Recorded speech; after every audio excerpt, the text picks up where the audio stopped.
So, and welcome back. Today we're taking a look at SpaceBourne 2. It got a very huge update. Early access version 4 is released, and actually it was released the 15th of March, but I haven't had much time to play it. I've tried to play it a little bit, making a new account. But let's get into what is included in this new release, and it's a really huge release. A lot of changes have been made. So to start off, this is an old save and I'm gone to my station I built. So there's a big, huge change here. So once you want to go into a station, normally when you press that, you get a lot of stuff here, but now there's only the docking port and the command deck and the test floor. That's one I made. So when you're in the command deck, it's the same as it has always been. No changes here. So when you go to the elevator, you get the option to make a new floor, or you could go to a floor you already made. So let's make a new floor. So now once you get to your new made floor, you get a table over here where you can actually choose to build stuff, and you can place floor tiles. There's different lights, there's decor, and there's utility, so you can actually place all the vendors and stuff here. There's of course decals, you can put stuff on the floor as well. And you can mess around with the global settings. You also have the option to snap on and snap off. If you use the snap off, you can place stuff wherever you want. By spinning the mouse wheel, you can turn things around. So once you're done building all your stuff, once you go back to your character, you snap out of the build mode, and you now have your new room. You have all the vendors and they are working. So yeah, you can do that. There's a dude here as well. I don't know who that dude is, but he's here. So that's kind of cool, I guess. It's populated.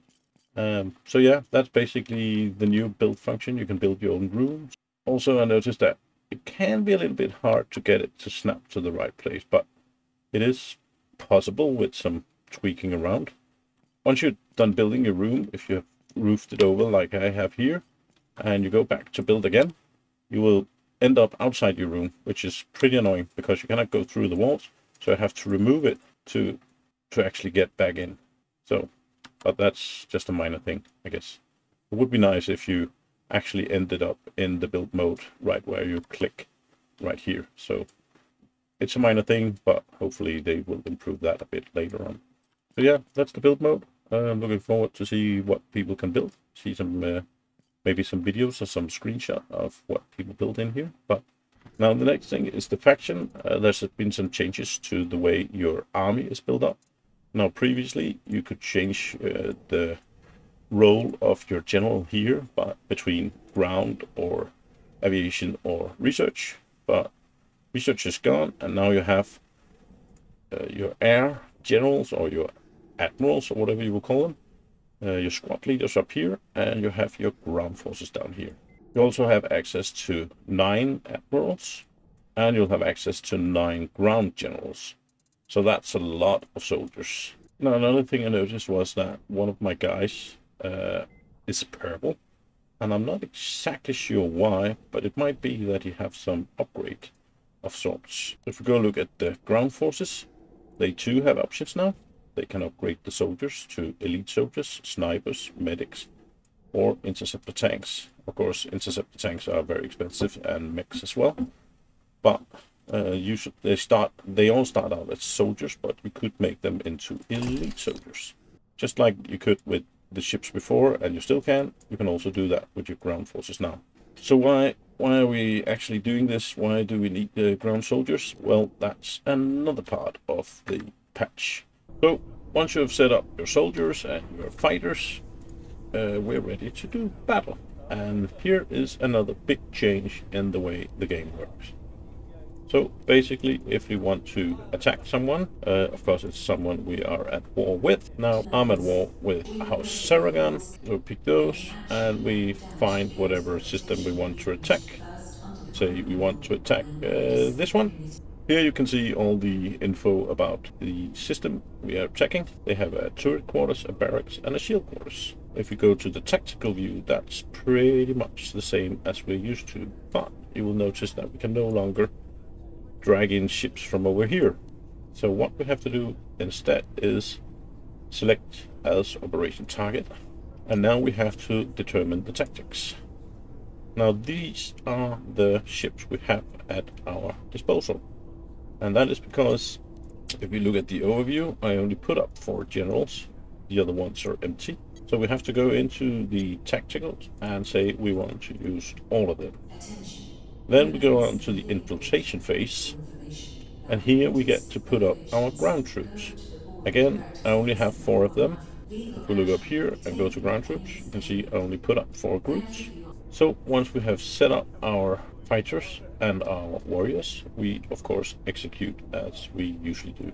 And then we choose whether we will destroy, plunder or capture. Now in this case we apparently have to destroy. And now we can execute, and of course we have to go to the escape route in RAS 20. So let's jump to that. So here we are at the escape route, ready to jump to war. Calibration completed. And we will see our fighting force up here. Of course we will have our own troopers with us that we can order around. But the big change is now that you can go into tactical view pressing Y. So first off we want to get the shield factory down, because that is protecting the other places. And once we've given order to whatever troops we want to give orders to, we can press Y again and go out, and we can join the battle just as we usually do by pressing B to fly really fast.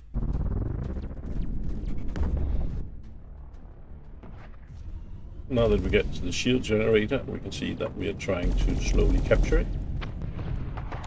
Weapons online. We need to get it all the way gone before we can actually attack the headquarters. So now that the shield generator is down, we can actually attack the main station. We don't have to take all of them. We have to go to the main station, and we have to go inside the hangar. And once you get in there, you'll start at the battle for the station itself. So go to that little marker here, and you'll get teleported inside.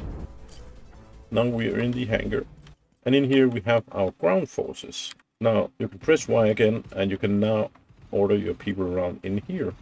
Clear the area. Tell them where you want them to attack, and they will try to do so. Go, go, go! And of course you can help yourself by pulling out your weapons and attacking. Now you can shoot the turrets. They will shoot you, and you can shoot them.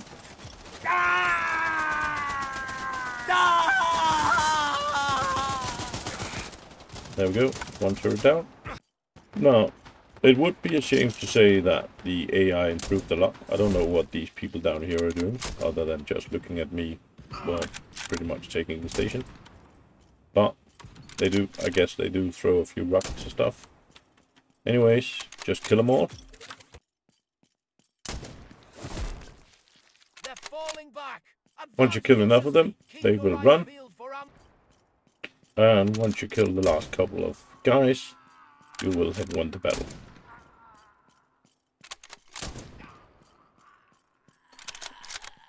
There we go.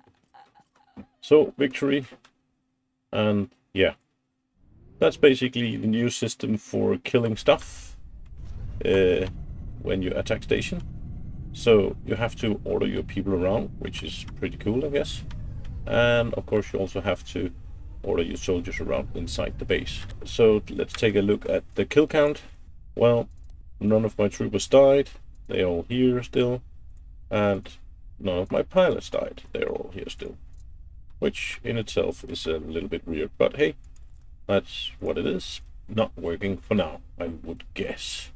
We also have the option to destroy the castles of House Saragon that we are currently in war with. And to do that, we go into diplomacy and we find House Saragon, and then we can choose the castles, and we can find, for instance, they have the castle of Vixen on Afaxos in N1. So let's go there and kill that.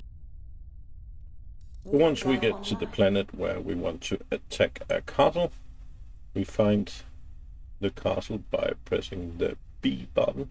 We just have to look for it. It's a little bit different color. It's more of a orange than a yellow, so it's right here. So we're just going there, just as you normally do.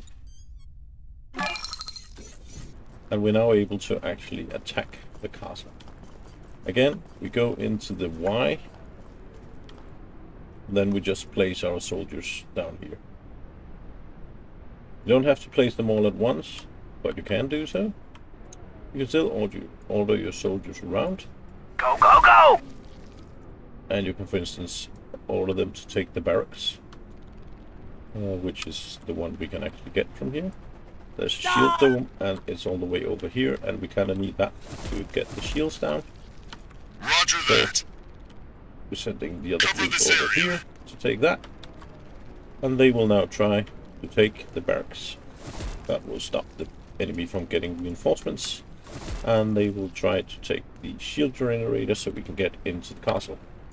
Of course, again, we can help as much as we want, which is a good idea, because the enemy might be stupid, but so is our soldiers. Now, we also have the ability to use some bombs, and you do that by clicking up here, and you select where you want the bomb to go. I'm not sure you have to be too close to it. So here come the bombers. And they deal out a lot of damage. Now, once you capture the shield area, the shield goes down, and you can now fly into the castle. And what you have to do in here is you have to take this point, the actual castle. Buckle up, we're about to burn those engines. Of course, you also have some mech in here, but that's not too hard to kill, especially not using the bombs. So now we just need to get rid of the gun. Now, once you take the castle, there's a final boss waiting for you, but I'll let you discover that yourself. But so basically, that's it for the new RTS style combat you do when you take castles or space stations away from your enemy. I do want to say that the AI needs a bit of work. The pathing for your people needs a bit of work, and yeah, there's still stuff to do to make the experience overall better, but in general I think it's a lot better now than it was before, and a lot more fun now than it was before. Now, some of the other things that was included in the update 4.0 is that the ability to go in and customize your ship while flying around. So basically you can go in, watch your weapons, you can take them off by right clicking, and you can put them back on. Same goes for components, you can click them off and on. So basically you can customize your ship on the fly. You can even do that for your usables, like the repair packets and stuff, so you can actually restock between flights without having to land on a station and do that. Now, the entire main story has been reworked. I haven't played all of it yet, but I did see some changes pretty early on in the storyline. Some of the quests are definitely better now than they were before. There's also been added some side quests, and all the experience rewards and the item rewards for all of the main story quests and the side quests has been reworked and should be better now. New space markets have been added to most systems. For instance, there's one right here. Now, the new space markets are just very small space stations where you can pretty much just go in, land on the landing pad, jump out, and you'll have some different vendors over here. So you don't actually have to go into a station. There's different vendors here. Apart from that, there has been some changes to the enemy AI in space. So it should now be possible to have 100 versus 100 ships. Besides from that, there are new station graphics. There are buildings, new buildings, there are new markets. There are new character models. There are new mission locations, new sound effects, new animations, new interfaces, and a lot of new tutorial videos have been added. So it has been updated, you can which define is your pretty squad nice. by dragging and dropping the soldiers you choose when a station is under attack by an enemy. Apart from that, there's been a lot of bug fixes. Overall, I think the changes this time are very cool. There's still a lot of work to do, and there's still a lot of the system that feels somewhat clunky. and the AI is not impressing, that's for sure. And stay tuned, because update 4.2 has already been announced, and it's gonna have space critters or planetary creatures, planetary bosses, new companions, even a drone companion maybe. And there will be new space bosses, there will be a new bounty system, and yeah, also apparently there is a thing called the Mothership Revolution. So I'm guessing there'll be a lot of changes to the mothership. Maybe it will get more useful and actually be able to fight small fighters and stuff like that. So if you don't want to miss that update and you don't want to miss the update news, do click the link and the subscribe button. So anyways, that's all for this time in SpaceBourne 2. Rex are out.